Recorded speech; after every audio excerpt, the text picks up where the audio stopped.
जय हिंद साथियों। देखिए आज हम आप लोगों के लिए ओलिव बोर्ड पर जो हर Saturday Sunday live weekly test होता है ना, उसके मैथ सेक्शन को आपके सामने डिस्कस करने वाले हैं। और जितने भी मोस्ट इम्पोर्टेंट क्वेश्चन पूछे गए हैं मेरे भाई, उन सभी को हम बारी बारी से आपके सामने डिस्कस करेंगे। तो हमारे साथ शुरू से लेकर अंत तक जुड़े रहिए। देखिए हर एक क्वेश्चन अपने आप में खास है मेरे भाई, हर क्वेश्चन में आपको कुछ ना कुछ सीखने को मिलेगा, ठीक है ना। तो देखिए पहला क्वेश्चन आपके सामने है मेरे भाई। इस क्वेश्चन में बहुत ही इंपॉर्टेंट क्वेश्चन है मेरे भाई, बहुत बार पूछा जाता है और स्टूडेंट्स को कुछ समझ ही नहीं आता, और जिनको पता है वो बनाकर निकल जाते हैं। बोल रहा क्या, यदि 6 अंकों की एक संख्या 3x 7 z 8 और y जो है ना, वो 7 11 और 13 से विभाज्य है, तो आपसे पूछ रहा है x y और z का औसत मान क्या होगा, यानी x y z का औसत निकालना। तो देखिए आपको जब तक पता नहीं होगा मेरे भाई इसका रूल, तब तक आप नहीं बना पाइए, कितना भी कर लीजिएगा कोशिश नहीं बनने वाला। टाइम लगेगा, बनेगा तो बहुत टाइम लगेगा। देखिए जब 6 अंकों की कोई संख्या रहे ना मेरे भाई, और वो बोले कि 7 11 13 से विभाज्य है ना, या तो फिर दूसरी भाषा में ये बोलिए कि जैसे 6 अंकों की कोई संख्या ले लेते हैं मेरे भाई, जैसे 6 अंकों की संख्या ए बी सी ले लेते हैं, और उसके बाद फिर ए बी सी, ये 6 अंकों की संख्या हो गई। और देखिए शुरू के 3 जो अंक है मेरे भाई, फिर उसी का रिपीटेशन 3 अंक हो रहा।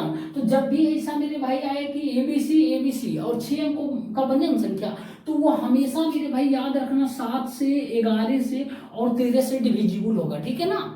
हमेशा याद रखना मेरे भाई, ये चीजें लिख लीजिए, ठीक है ना।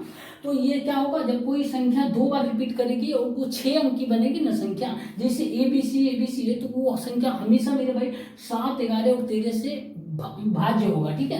अब देखिए यहाँ पर क्या है मेरे भाई, हमको एक्स वाई जेड का मान नहीं निकलेगा, तो बोल रहा 7 11 13, ऐसे ही जैसे बोल दिया समझ गए, छोगो तो अंक होगा मेरे भाई, और छोगो अंक किस प्रकार होगा, ए बी सी इस प्रकार होगा।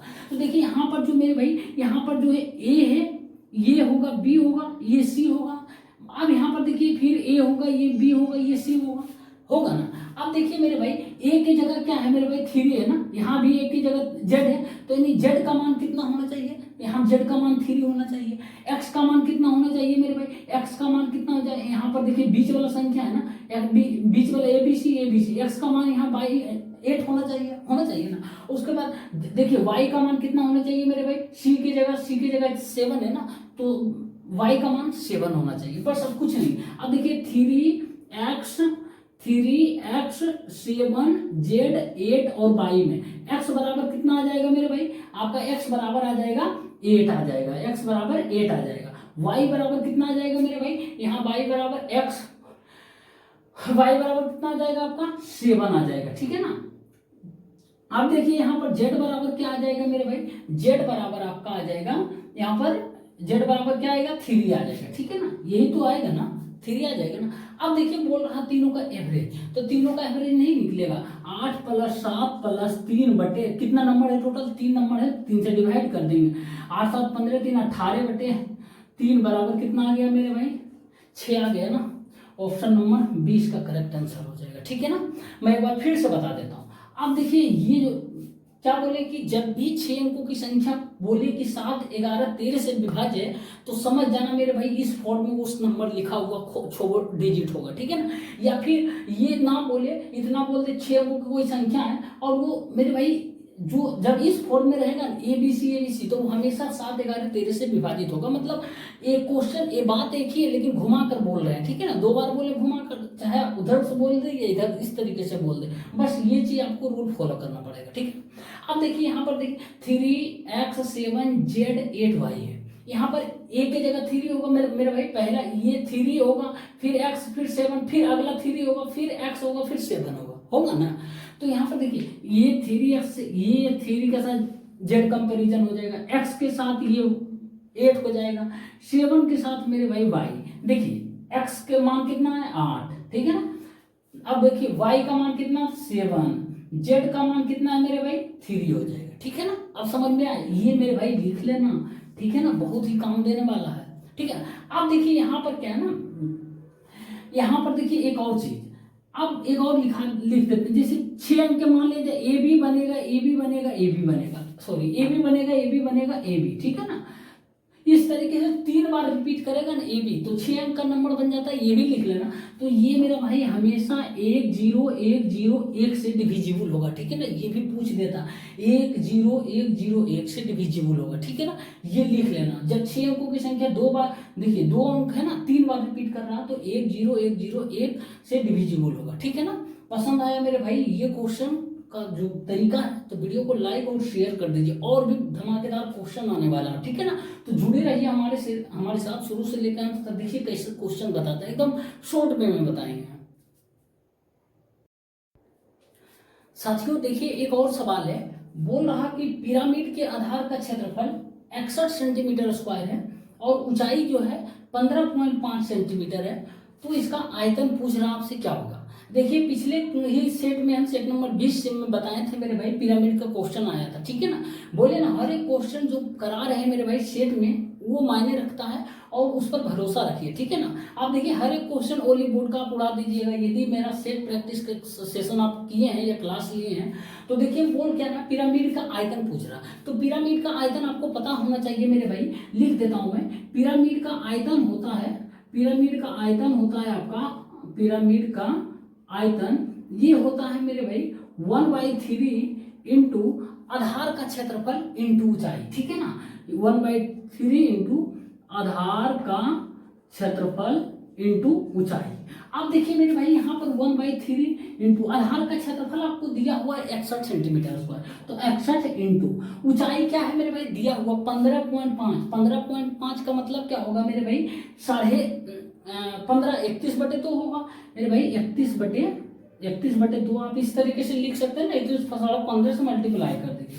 अब 61 देखिए मल्टीप्लाई करेंगे 61 इंटू 31 हो जाएगा 61 3 6 18 मेरे भाई 198 1891/6 आ रहा है, ठीक है ना। अब डिवाइड करेंगे, देखिए 6 18 अब आ रहा है मेरे भाई 15 6 की 90 1 आ रहा है, ठीक है ना। तो 6 कम 6 4 आ रहा, 6 कम 4 ठीक है। अब आपका 6 6 36 आ रहा है, ठीक है ना। 315.16 आ रहा है, लेकिन ऑप्शन जो है 315.17 है, कोई बात नहीं, यही इसका करेक्ट आंसर हो जाएगा, ठीक है ना। तो आपको पता होना चाहिए पिरामिड का आयतन क्या होता है। पिरामिड का आयतन होता है मेरे भाई 1/3 इंटू आधार का क्षेत्रफल इंटू ऊंचाई, ठीक है ना। पिछले ही क्लास में बताया, देखिए आ गया वो बोर्ड दे दिया, ठीक है ना। साथियों देखिए एक और सवाल है, और ये बहुत ही सिंपल सवाल है जो कि सिंपल इंटरेस्ट का है। बोल रहा यदि एक निश्चित धनराशि पर 5 वर्ष बाद साधारण ब्याज जो है उस धनराशि का 3/8 गुनी है, तो आपसे पूछ रहा प्रतिवर्ष ब्याज की दर ज्ञात कीजिए।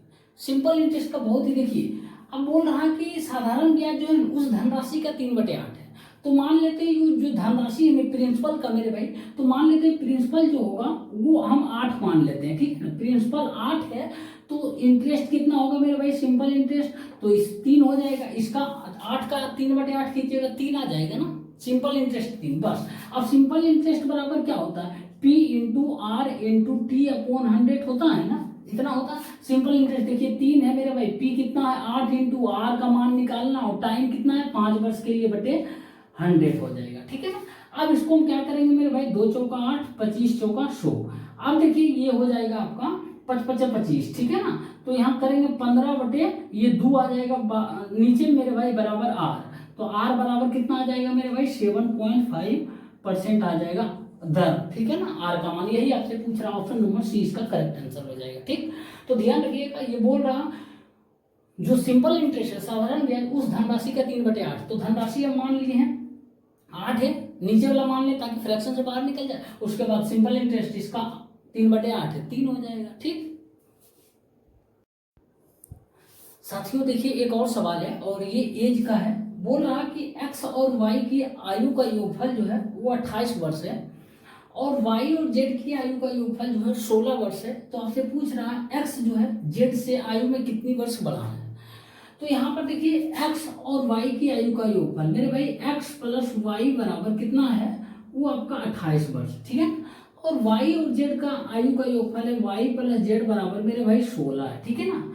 अब यहाँ से देखिए हम यदि दोनों को घटा देते हैं, दोनों इक्वेशन को घटा देते हैं, ठीक है ना, तो घटा देंगे मेरे भाई ये क्या आएगा x ये वाई वाई खत्म हो जाएगा, एक्स माइनस जेड बराबर मेरे भाई ये 12 आ जाएगा, ठीक है ना। एक्स माइनस जेड बराबर 12, यानी एक्स का उम्र जो है वाई के उम्र से 12 वर्ष अधिक है, ठीक है ना। अंतर को तो ही ज्यादा कम बोलते हैं ना। मान लिया जाए हम आपसे बोलेंगे आपसे आपके पास जितना रुपया उससे उससे ज्यादा 12 रुपये मेरे पास ज्यादा है, तो क्या होगा, अंतर ही तो है मेरे भाई हम दोनों का। जैसे आपके पास 100 रुपया है, हमारे पास 112 रुपये, यही दोनों का अंतर, तो आपके मेरे कारण मेरे पास जो है 12 रुपये वही है, ठीक है ना। तो यही अंतर जो इसका इससे अधिक बोल रहा है, एक्स जेड से कितना वर्ष अधिक है, तो 12 वर्ष हो जाएगा। ऑप्शन नंबर ए इसका करेक्ट आंसर हो जाएगा, ठीक है ना। अंतर को ही बोलते हैं बढ़ाना, ठीक है ना। साथियों देखिए एक और सवाल है, बोल रहा है यदि a प्लस बी बराबर 45 डिग्री और 3 प्लस 3 10 इंटू 4 प्लस 4 10 बी बराबर 2x/5 है, तो आपसे पूछ रहा है x का मान क्या हो। मेरे भाई यदि आप मेरा क्लास रेगुलर अटेंड कर रहे हैं ना, तो देखिए इस क्वेश्चन को चुटकियों में उड़ा दीजिएगा। अब आपसे पूछ क्या रहा, x का मान ना, कोई बात नहीं, और हमको दिया हुआ a प्लस बी बराबर 45 डिग्री। अब देखिए मेरे भाई इस क्वेश्चन को मैं शॉर्ट्स में भी बता चुका हूँ और जो सेट प्रैक्टिस करवाए हैं उसमें भी बता चुके हैं। यहाँ पर देखिए 3 कॉमन ले लेते हैं मेरे भाई, 3 कॉमन यदि लेते हैं यहाँ पर देखिए क्या होता है, 3 कॉमन ले रहे हैं मेरे भाई, तो क्या आ जाएगा, ये 1 प्लस 10a आ जाएगा, ठीक है। अब इसमें भी 4 कॉमन ले लेते हैं, तो 4 बाहर आ जाएगा ना, 4 इंटू 3 ये हो जाएगा। अब ये 1 प्लस 10b आ जाएगा, ठीक है ना, 10b आ जाएगा मेरे भाई। अब हम आपको क्या बताएं कि जब a प्लस बी बराबर 45 डिग्री दिया रहे और 1 plus 10a into 1 plus 10b आपसे पूछेगा, तो ये टोटल का मान मेरे भाई सोचना, बाद में कुछ भी दूर कर देना, ठीक है ना। मतलब इतना का मान दूर होता है, ठीक है ना, याद रख लेना, लिख लेना। यदि a प्लस बी बराबर 45 डिग्री है और आपसे 1 plus 10a into 1 plus 10b बराबर 2 होता है, ठीक। अब देखिए 2 होता है, ये 4 इंटू 3 है, ठीक है ना, चलती है 12 दूना 24 आ गया, तो मेरे भाई यहाँ 24 आ गया बराबर, जो कि कितना है 2x/5 है मेरे भाई। तो x बराबर क्या होगा, ये 12 बार में कट जाएगा ना, तो x बराबर 60 आ गया मेरे भाई। कोई ऑप्शन है, ऑप्शन नंबर सी इसका करेक्ट आंसर हो जाएगा। देखिए कितना फास्ट बन गया।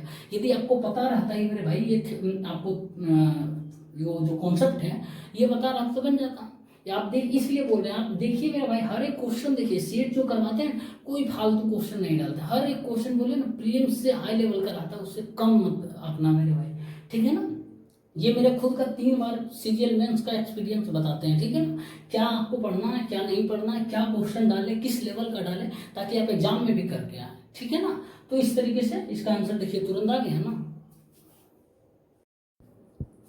साथियों देखिए एक और सवाल है, बोल रहा कि 2 वृत्तों की त्रिज्याएं क्रमशः 9 सेंटीमीटर और 14 सेंटीमीटर है तथा उनके केंद्रों के बीच की दूरी जो है 10 सेंटीमीटर है, तो उनके बीच उभयनिष्ठ स्पर्श रेखा जिसको हम डायरेक्ट कॉमन टेंजेंट बोलते हैं, उसकी लंबाई कितनी है, आपसे ये पूछ रहा। तो देखिए इस तरीके का सवाल बहुत बार हम लोग कर चुके हैं मेरे भाई सेट प्रैक्टिस में। तो देखिए फिर से आ गए हैं, कोई बात नहीं, ओली बोर्ड पर का है क्वेश्चन। जैसे देखिए दोनों वृत्तों की त्रिज्या 9 और 14 है मेरे भाई, और दोनों के केंद्र के बीच की दूरी 10 सेंटीमीटर। इसका मतलब दोनों वृत्त मेरे भाई एक दूसरे को कट करता होगा, कट करता होगा ना, इस तरीके से मेरे भाई कट करता होगा, इस तरीके से कट करता होगा, है कि नहीं। तब ना मान लीजिए दोनों केंद्रों के बीच की दूरी कम ही है ना, इन दोनों के जोड़िए 23 हो जाता है, लेकिन कम बोल रहा 10 ही है, तो एक दूसरे को कट ही करेगा, ठीक है ना। तो यहाँ पर देखिए इन दोनों के बीच का जो ये डायरेक्ट कॉमन टेंजेंट होगा मेरे भाई, ए भी मान लेते हैं, यही आपसे पूछ रहा। तो R1 दिया हुआ मेरे भाई, R1 बराबर 9 है, R2 बराबर कितना है 14 है, और D बराबर मेरे भाई 10 है। तो आपको बताया ना कि डायरेक्ट कॉमन टेंजेंट का फॉर्मूला होता है मेरे भाई, AB बराबर √D² minus R1 minus R2 का होल स्क्वायर। ये बताएं जहां पर D क्या होता है, दोनों वृत्तों के केंद्र के बीच की दूरी, जो कि दिया हुआ कितना है मेरे भाई 10 है। तो 10 के स्क्वायर कितना आ जाएगा, 10 के स्क्वायर मेरे भाई 100 आ जाएगा, ठीक है ना, माइनस R1 माइनस R2 का होल स्क्वायर, मतलब 9 माइनस 14 मतलब -5 का होल स्क्वायर प्लस 25 हो जाएगा। तो डायरेक्ट यहाँ 25 लिख देते हैं, ठीक है ना। अब यहाँ पर घटाएंगे तो कितना आएगा मेरे भाई, 100 माइनस 25 75 आ जाएगा। तो यहाँ पर इसको निकालेंगे 5√3 आ जाएगा मेरे भाई, जो कि डायरेक्ट कॉमन टेंजेंट की लंबाई होगा 5√3 सेंटीमीटर। ऑप्शन है कोई, ऑप्शन बी इसका करेक्ट आंसर हो जाएगा, ठीक है ना। तो इस तरीके से याद रखिए, फॉर्मूला मेरे भाई बहुत ही काम देने वाला है। साथियों देखिए एक और सवाल है, बोल रहा है यदि a plus B plus C बराबर 6 है और A cube plus B cube plus C cube बराबर 36 है, तो आपसे पूछ रहा है A plus B into B plus C into C plus A upon A plus B plus C plus A का मान क्या होगा। तो देखिए जब भी इस तरीके का अलजेब्रा क्वेश्चन आए मेरे भाई, तो क्या करना है आपको, सबसे पहले वैल्यू पुट करके देख लेना। यदि वैल्यू पुट करना सेटिस्फाई हो रहा तब ठीक है, डायरेक्ट आंसर निकाल देना। यदि नहीं हो रहा तब जाकर फार्मूला के ऊपर आप इसको सॉल्व कर सकते हैं, ठीक है ना, फार्मूला लगाकर। अब फिलहाल देखिए यहाँ पर ए प्लस बी प्लस सी बराबर 6 है। यदि हम बारी बारी से वैल्यू पुट करके देखते हैं तो क्या होगा, यदि ए बराबर 1 रखते हैं, बी बराबर 2 रखते हैं और सी बराबर 3 रखते हैं, तो देखिए 1 प्लस 2 प्लस 3 बराबर 6 आ रहा है ना। अब इसी तरह से ए क्यू देखिए, 1 Q plus 2 Q plus 3 Q बराबर क्या 36 आ रहा है। तो देखिए 1 प्लस 8 9 27 36 आ रहा है ना। इन्हें सेटिस्फाई कर रहा है, कुछ नहीं करना, डायरेक्ट इस पर जो है जो पूछ रहा उसमें वैल्यू बैठा देंगे ए बी और सी का। ए प्लस बी यानी 1 प्लस 2 मेरे भाई इंटू 2 प्लस 3 हो जाएगा बी प्लस सी की जगह, और सी प्लस ए की जगह 3 प्लस 1 बटे क्या होगा ये 2 हो जाएगा, 2a plus 2b plus 2c। तो 2 कॉमन ले लेते हैं, a plus B plus C, A plus B plus C कितना है मेरे भाई 6 दिया हुआ, ठीक है। अब यहाँ पर क्या हो जाएगा, ये आपका 3 इंटू 5 इंटू 4 बटे आ जाएगा आपका 12 आ जाएगा, ठीक है ना। 6 गुना 12, देखिए 4 तिया 12, ये खत्म हो गया। कितना आ जाएगा मेरे भाई 5, इसका correct answer option number A आ जाएगा, ठीक है ना। तो बहुत ही सिंपल सवाल है। आप सबसे पहले बेस्ट तरीका ऑप्शन रखिए, ठीक है ना, वैल्यू पुट करिए, ऑप्शन के माध्यम से आ जाता है, सही है।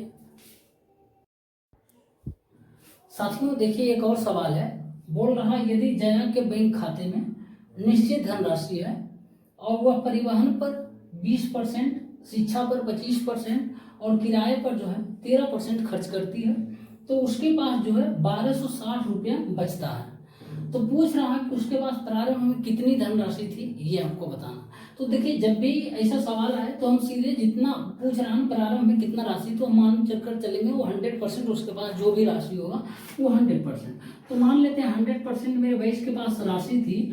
तो देखिए 3 चीज पर खर्च करती है, तो 20% परिवहन पर खर्च करती है मेरे भाई, उसके बाद 25% जो है शिक्षा पर खर्च करती है, उसके बाद जो है 13% किराए पर खर्च करती है। तो देखिए यहाँ पर टोटल कितना हो जाएगा 20 और 25 45 13 58% मेरे भाई ये खर्च कर देती है 100 में से 58%। अब देखिए उसके पास बचता कितना है मेरे भाई, तो बोलिएगा 42% बचता है। तो 42% ही कितना के बराबर बोल रहा बच रहा है, तो 1260 के बराबर मेरे भाई।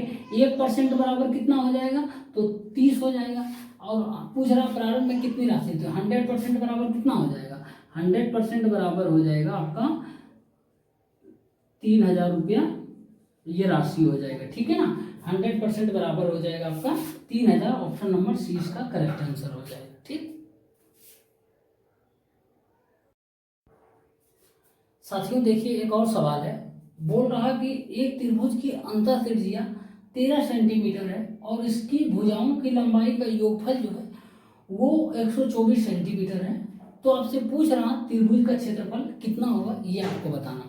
तो देखिए इस तरीके का क्वेश्चन भी ऑलरेडी हम लोग करा चुके हैं, short trick of the day में भी बताए हैं शॉर्ट्स में, और ऐसे स्पेशल क्लास में भी बताए थे, ठीक है ना। सेट प्रैक्टिस जब करवा रहे थे, कोई बात नहीं। देखिए आपको क्या बताए थे, किसी भी त्रिभुज के अंतःवृत्त और क्षेत्रफल और परिमाप के बीच रिलेशन आपको जब भी आए मेरे भाई ऐसा क्वेश्चन सीधे लिखना आर बराबर अंतः त्रिज्या, मतलब छोटा वृत्त होगा, छोटा वृत्त अंतः त्रिज्या स्मॉल आर से डिनोट करेंगे। आर बराबर मेरे भाई होता है 2a/p होता है। अब यहाँ पता है आर जो है अंतः त्रिज्या, ए जो है एरिया है उस त्रिभुज का क्षेत्रफल है, पी जो है पेरीमीटर है, पेरीमीटर मतलब त्रिभुज के तीनों भुजाओं का योगफल, वही तो पेरीमीटर होता है बस। अब देखिए अंतः त्रिज्या यहाँ मेरे भाई 13 दिया हुआ, आर की जगह 13, 2 इंटू ए का मान, त्रिभुज का क्षेत्रफल दिया हुआ नहीं है, यही पूछ रहा है, यही रख देते हैं, ठीक है ना, बटे पी पेरीमीटर, त्रिभुज की भुजाओं की लंबाई का योगफल दिया हुआ, मतलब तीनों भुजाओं की लंबाई का योगफल 124 है, यही पेरीमीटर होगा, यही होगा ना। तो 124 मेरे भाई। अब देखिए हम क्या करेंगे, इसको हम यदि कट करते हैं मेरे भाई, 2 छक्की 12, 2 दूना 4।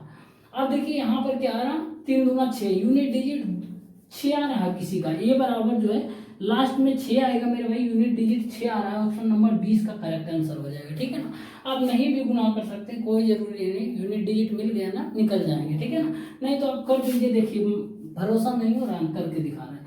13 दूना 26, 13 छक 78, 6 806 आ गया ना, आ गया ना मेरे भाई। तो याद रख लेना, किसी भी त्रिभुज के अंतःवृत्त की त्रिज्या, एरिया और पेरीमीटर के बीच रिलेशन ये होता है। अब एक और बता देते हैं, बाह्य वृत्त की त्रिज्या होगा, त्रिभुज के बाह्य त्रिज्या का ये रिलेशन होता है मेरे भाई, आर बराबर ABC/4A होता है मेरे भाई। ये भी याद रख लेना, एक ही क्वेश्चन में निपटा दिए, किसी भी त्रिभुज में अंतःवृत्त और बाह्यवृत्त की त्रिज्या का रिलेशन है। ठीक है ना, ABC पता है, त्रिभुज के भुजा होगा, तीनों भुजा होगा, और ए जो है एरिया होगा उस त्रिभुज का। ठीक है ना, तो ये ध्यान रखिए, ABC/4A होता है। ठीक साथियों, देखिए एक और सवाल है, बोल रहा है यदि कोसेक A बराबर 11/5 है, तो आपसे पूछ रहा है 10A plus sec A into coat A का मान कितना होगा। तो यहाँ पर देखिए, सबसे पहले इसको हम थोड़ा सा सोल्व करने का प्रयास करते हैं। तो tan theta into cot theta बराबर क्या हो जाएगा मेरे भाई, 10A इंटू कोट A बराबर 1 हो जाएगा, 1 प्लस फिर अब सेक A इंटू कोट A। तो सेक A इंटू कोट A देखिए कीजिएगा, तो सेक A इंटू कोट A का मान क्या होता है मेरे भाई, कोस A बाई साइन A होगा ना, इतना होगा। अब देखिए सेक A इंटू कोस A 1 आ जाएगा, तो 1/साइन A, तो साइन A को सीधे कोसेक A लिख सकते हैं, यानी कोसेक A मेरे भाई, ये पूछ रहा आपसे 1 प्लस कोसेक A, असल में ये पूछ रहा, ये घुमा कर दे दिया, तो कुछ नहीं, 1 प्लस कोसेक A का मान आपके सामने दिया हुआ है 11/5 मेरे भाई, 16/5। ठीक है ना, मात्र 10 से 15 सेकेंड का सवाल था, ऑप्शन सी इसका करेक्ट आंसर हो जाएगा। ठीक है ना साथियों, देखिए एक और सवाल है, बोल रहा है कि त्रिभुज PQR में कोण Q एक समकोण है, यानी एंगल Q जो है वो राइट एंगल ट्रायंगल है, यानी 90 डिग्री है। रेखा PQ पर S एक बिंदु इस प्रकार है कि PS बराबर 6 सेंटीमीटर, SR बराबर 13 सेंटीमीटर और QR बराबर 5 सेंटीमीटर है। तो आपसे पूछ रहा है PR का मान। तो देखिए, आप मेरा वीडियो स्टार्टिंग से देखते आ रहे हैं मेरे भाई, कोई समस्या नहीं होगा इस तरीके का क्वेश्चन करने में, एकदम बिल्कुल हलवा लगता होगा, लॉलीपॉप टाइप का। ठीक है ना, पिछले क्वेश्चन बताए देखिए, बढ़ गया ना कितना इजी तरीके से, और सोर्स में भी डाले थे मेरे भाई पिछला क्वेश्चन, और बहुत सारे क्वेश्चन डाल चुके हैं। इस देखिए, इस बार जो ओली बोर्ड पूछा है इस सैटरडे संडे को, देखिए एक राइट एंगल ट्रायंगल सबसे पहले बनाते हैं मेरे भाई PQR, जिसमें Q जो है 90 डिग्री है मेरे भाई, ये P दे दीजिए नाम, इसको R दे दीजिए। ठीक, अब बोल रहा है रेखा PQ पर S एक बिंदु है, PQ पर S एक बिंदु है, मान लेते हैं इस प्रकार है कि PS बराबर 6 सेंटीमीटर, ये मेरे भाई 6 सेंटीमीटर PS है, और SR जो है वो 13 सेंटीमीटर। अब ध्यान दीजिए, SR ये 13 सेंटीमीटर, और QR बराबर मेरे भाई 5 सेंटीमीटर है। अब देखिए यहाँ पर ये तो 90 डिग्री है ना, अब त्रिभुज SQR एक अलग से राइट एंगल ट्रायंगल बन गया है, तो ये 13, ये हाइपोटेनस हो जाएगा, इसके लिए 13, ये 5 है, तो कितना होगा मेरे भाई, ये 12 हो जाएगा। आपसे पूछ रहा है PR का परिमाप, PR का परिमाप क्या होगा, ये टोटल का स्क्वायर प्लस इसका स्क्वायर, तो ये टोटल कितना हो जाएगा मेरे भाई, ये टोटल 18 हो जाएगा ना। अब देखिए अंडर रूट कितना हो जाएगा, 18 के स्क्वायर प्लस 5 के स्क्वायर, कितना आ जाएगा 324 प्लस 25 मेरे भाई, अंडर रूट 349 आ जाएगा। कोई है option under root 349, option number D इसका करेक्ट आंसर हो जाएगा। सेंटीमीटर में पूछ रहा तो सेंटीमीटर में लगा दीजिए, बस कितना है PR का मान। ठीक है ना, कुछ नहीं था, बस पाइथागोरस प्रमेय का यूज करना था, बन गया।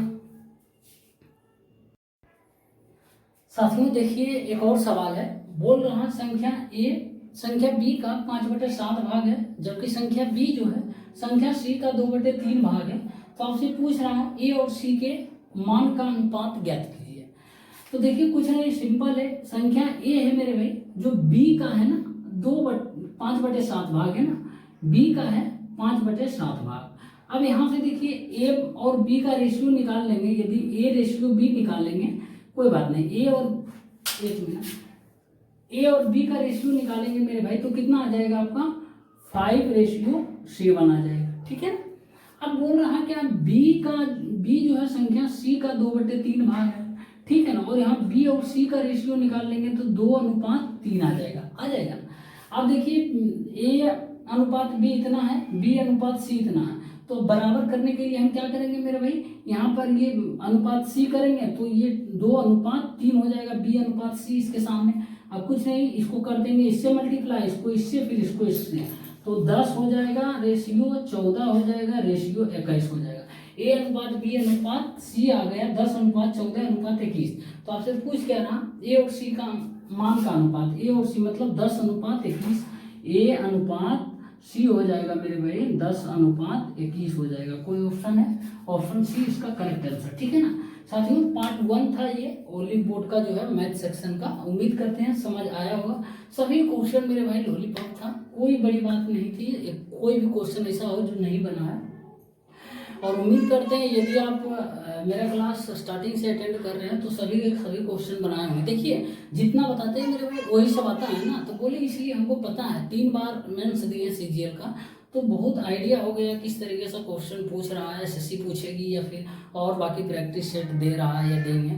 तो बस इतना ध्यान रखिए, सेट प्रैक्टिस पर भरोसा रखिए, सब सही हो जाएगा, ठीक है ना साथियों। मिलते हैं फिर पार्ट 2 में, तब तक के लिए धन्यवाद।